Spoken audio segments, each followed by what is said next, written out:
दूसरों की खुशी में बड़े उत्साह के साथ सम्मिलित होने वाली, दूसरों के दुख में उतनी ही दुखी होने वाले राशि को मीन राशि कहा जाता है।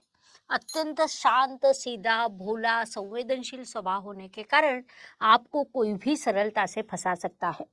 लोग मीठा बोलकर आपसे काम करवा लेते हैं।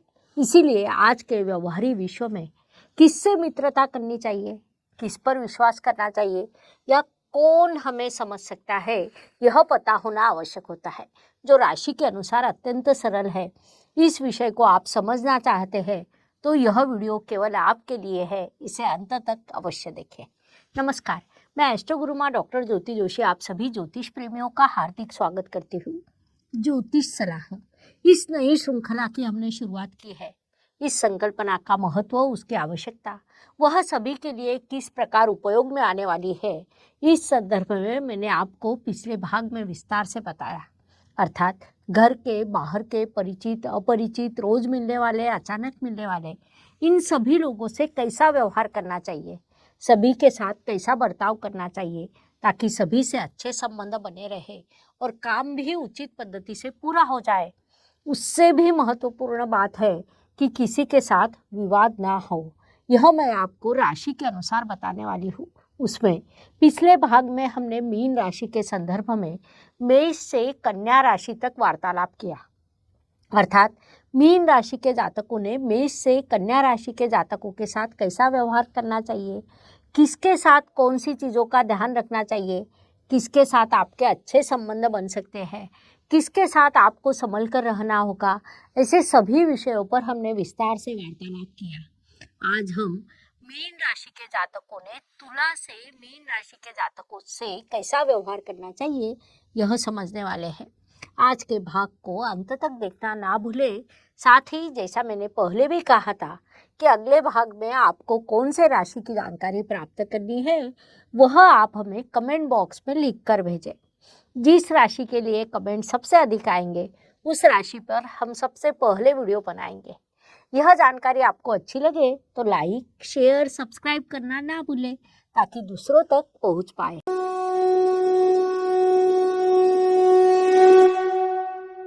तो मीन और तुला राशि की दृष्टि से विचार करें तो तुला राशि के स्वामी शुक्रदेव और आपके राशि के स्वामी गुरुदेव में शत्रुता का रिश्ता है।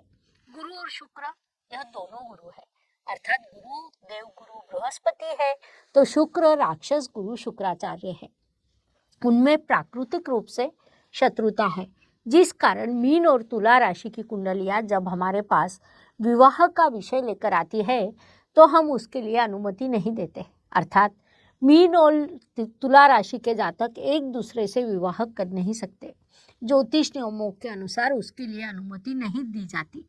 लेकिन कुछ जातक कई बार जिद करते हैं। अर्थात उनका पहले से तय होता है कि हमें यह विवाह करना है, लेकिन विवाह के कुछ वर्षों के बाद उन्हें एक दूसरे को समझना, साथ रहना असंभव लगता है। यह दोनों राशियां एक दूसरे के मृत्यु षडाष्टक में आती है। वैवाहिक रिश्ते में प्रेम कम हो जाता है, जीवन कठिन बन जाता है। अन्य स्थानों पर आपका संबंध तुला जातकों के साथ आए तो वे सभी को साथ लेकर चलते हैं। वह उनका स्वभाव होता है।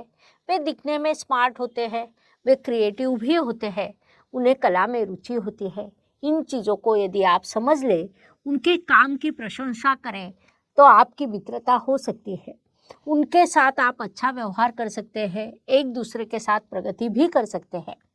मीन जातक इंश्योरेंस क्षेत्र में हो तो आपके कई क्लाइंट तुला राशि के होते हैं। उसके बाद वृश्चिक राशि की दृष्टि से विचार करें तो मीन और वृश्चिक, यह दोनों जल तत्व की राशियां हैं। महत्वपूर्ण बात है कि दोनों राशियां एक दूसरे के नवपंचम योग में आती है। उससे भी महत्वपूर्ण बात है कि वृश्चिक राशि के स्वामी मंगल देव और आपके राशि स्वामी गुरुदेव में मित्रता है, जिस कारण इन दोनों राशियों की जोड़ी अच्छी बनती है। विवाह के विषय में भी इन दोनों राशियों को प्राथमिकता दी जाती है। अर्थात मीन और वृश्चिक राशि के जातक एक दूसरे के साथ विवाह कर सकते हैं। अर्थात दो भिन्न राशियां होने के कारण उनमें थोड़ा अंतर निश्चित रूप से होता है। वृश्चिक स्थिर तत्व की राशि है तो मीन द्विस्वभाव राशि है। वास्तव में थोड़ा बहुत अंतर होना भी चाहिए। वृश्चिक राशि के स्वामी मंगल देव होने के कारण उनमें थोड़ा अग्रेसिवनेस होता है। शीघ्रता से क्रोधित होना और उतनी ही गति से शांत होना, यह उनका स्वभाव माना जाता है। उस तुलना में मीन राशि सौम्य शांत मानी जाती है। क्रोधित होना आपके स्वभाव में नहीं होता, लेकिन वृश्चिक राशि के जातक शीघ्र क्रोधित होते हैं और शांत होते हैं। उनके उस स्वभाव को यदि आप संभालते हैं तो आपकी मित्रता हो सकती है। अर्थात वे क्रोधित तो थोड़ा समय शांत रहना आपके लिए आवश्यक होता है, क्योंकि थोड़े समय पश्चात परिस्थिति अपने आप बदलती है। इसलिए यदि आप कुछ चीज़ों को संभालते हैं तो मीन और वृश्चिक जातकों की जोड़ी बन सकती है। आप एक दूसरे के साथ अच्छा काम कर सकते हैं, जिससे दोनों की उन्नति होती है। इसके बाद धनु राशि की दृष्टि से विचार करें तो यह राशि इस राशि के स्वामी गुरुदेव की ही दूसरी राशि है। मीन और धनु इन दोनों राशियों के स्वामी गुरुदेव है। यह बात भले ही सकारात्मक लगती हो, लेकिन दोनों राशियों के स्वभाव में बड़ा अंतर होता है। धनु अग्नि तत्व की है तो मीन जल तत्व की राशि है। धनु राशि आक्रामकता से कार्य करती है तो मीन सौम्य एवं शांति से कार्य करती है। ऐसे कुछ अंतर विरोध की स्थिति दोनों राशियों में देखने को मिलती है। उसमें भी यह दोनों राशियां एक दूसरे के केंद्र योग में आती है, जिस कारण हम कह नहीं सकते कि वे दोनों एक दूसरे के लिए अनुरूप हैं। धनु जातकों से यदि आपका संबंध किसी भी कारण से आए तो एक बात आपको ध्यान में लेनी है कि यह राशि आपके कर्म स्थान में आती है, जिस कारण आपके कर्म समृद्ध होते हैं। आप व्यावहारिक हो तो आपका व्यवसाय समृद्ध होता है। आप नौकरी करने वाले हो तो धनु जातकों से आपका संबंध आए तो आपके पदोन्नति के अवसर भी निर्माण होते हैं। आप यदि प्रतियोगिता परीक्षाओं का अध्ययन कर रहे हो तो शिक्षक यदि धनु राशि के हो तो प्रतियोगिता में आपको सफलता मिलने के अवसर बढ़ते हैं। इस प्रकार कई दृष्टियों से धनु जातक आपके लिए लाभकारी रहते हैं। मकर राशि की दृष्टि से विचार करें तो राशि स्वामी शनिदेव और आपके राशि स्वामी गुरुदेव में समत्व का रिश्ता है। अर्थात शनि की दृष्टि से गुरु उनके मित्र हैं, लेकिन गुरु के दृष्टि से शनि उनका शत्रु है, जिस कारण यह वन वे रिश्ता होता है। महत्वपूर्ण बात है कि आपके राशि स्वामी गुरुदेव मकर राशि में नीच अवस्था प्राप्त करते हैं। परिणाम स्वरूप मकर राशि के साथ आपकी जोड़ी बन नहीं सकती। इसलिए इन दो राशियों के विवाह को अनुमति नहीं दी जाती। अर्थात मीन और मकर राशि के जातक एक दूसरे के साथ विवाह कर नहीं सकते। ज्योतिष नियमों के अनुसार अनुमति नहीं दी जाती।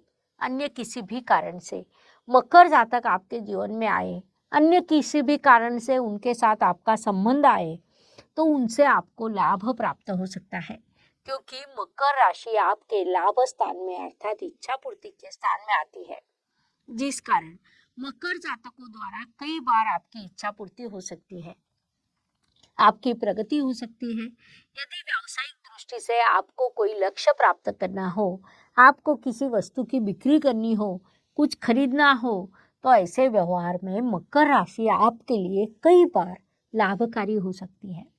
उसके बाद कुंभ राशि की दृष्टि से विचार करें तो यह भी शनिदेव की ही राशि है, जो अत्यंत बुद्धिमान मानी जाती है। कुंभ राशि आपके व्यय स्थान में आती है, जिस कारण आपसे खर्चा करने वाली राशि भी हम उसे कह सकते हैं। इसलिए मीन जातकों के लिए कुंभ राशि से कोई व्यवहार करना अनुचित है। कई बार ऐसा व्यवहार आपके लिए परेशानी का कारण बन सकता है। इसीलिए कुंभ जातकों से व्यवहार करते समय सोच समझ कर करें, अर्थात संभव हो तो उसे टालने का प्रयास करें, लेकिन अत्यंत आवश्यक हो तो सभी चीज़ों का विचार करने के बाद निर्णय ले, ताकि उसमें आपका अधिक नुकसान ना हो। कुंभ बुद्धिमान राशि है, उस तुलना में आप अत्यंत सीधे भोले होते हैं। कई बार आपको उनकी बुद्धिमत्ता, उनके निर्णय लेने की क्षमता, उनके बोलने के पीछे का कारण समझ नहीं आता। इसीलिए वहाँ आप फंसने की संभावना को नकारा नहीं जा सकता, क्योंकि कुंभ राशि आपके व्यय स्थान में आती है। इसीलिए अत्यंत जागरूक रहकर व्यवहार करना आपके लिए आवश्यक है। मीन राशि की दृष्टि से विचार करें तो अर्थात मीन राशि के दो जातकों का एक दूसरे से संबंध आए तो क्या परिणाम होगा? तो इन दोनों की ईश्वर पर बड़ी श्रद्धा होती है, दोनों संवेदनशील हैं, भावनाओं में बहने वाले हैं। साथ ही जैसा मैंने पहले भी कहा कि मीन जातकों को कोई भी सरलता से फंसा सकता है। उसमें यदि 2 मीन जातक साथ हो तो उनकी जोड़ी को बड़ी परेशानियां उठानी पड़ती है। अर्थात इस जोड़ी से लोग अपने कई काम निकाल लेते हैं। इतना ही नहीं, उनसे मीठा बोलकर पैसे भी निकाल लेते हैं और वापस देने के समय परेशान करते हैं या पैसे वापस नहीं देते। जोड़ी में 2 में से एक किसका मजबूत होना आवश्यक होता है। इसीलिए सामान्य रूप से 2 मीन जातकों ने एक दूसरे से विवाह करना नहीं चाहिए, लेकिन उनका रिश्ता बड़ा अच्छा रहता है। गुरुदेव मोक्ष त्रिकोण में आने वाली यह संवेदनशील राशि है। 2 मीन जातक एक दूसरे को संभाल सकते हैं, दोनों प्रसन्न रह सकते हैं, लेकिन बाहर की व्यक्ति जब आती है तब कहीं ना कहीं परेशानी हो सकती है। बाहर के विश्व में दोनों को व्यवहार करना होता है, वहाँ इन्हें परेशानी होती है। अन्य स्थानों पर अर्थात मित्रता में, रिश्तों में, अन्य किसी भी स्थान पर 2 मीन राशि के जातक एक दूसरे के साथ अच्छा काम करते हैं, एक दूसरे के साथ अच्छा काम कर सकते हैं, उनकी जोड़ी भी अच्छी रहती है। इस प्रकार मीन राशि के जातकों ने अन्य राशि के जातकों से कैसा व्यवहार करना चाहिए, यह समझने के लिए इतनी जानकारी पर्याप्त है। हम यही रुकेंगे। साथ ही जैसे मैंने पहले भी कहा कि अगले भाग में आपको कौन से राशि की जानकारी प्राप्त करनी है, वह आप हमें कमेंट बॉक्स में लिख कर भेजें। जिस राशि के लिए कमेंट अधिक आएंगे उस राशि पर हम सबसे पहले वीडियो बनाएंगे। यह जानकारी अच्छी लगे तो लाइक, शेयर, सब्सक्राइब करना ना भूलें ताकि दूसरों तक पहुंच पाए। धन्यवाद। शुभम भवतु। जय ज्योतिष। ज्योतिष का अध्ययन तथा शास्त्र की शास्त्रीय तरीके से पढ़ाई करने के लिए मेरी 2 किताबें प्रकाशित हो चुकी है, उनका अवश्य लाभ लीजिए। Please like, share and subscribe the channel और हाँ, बेल आइकॉन दबाना ना भूलें। धन्यवाद।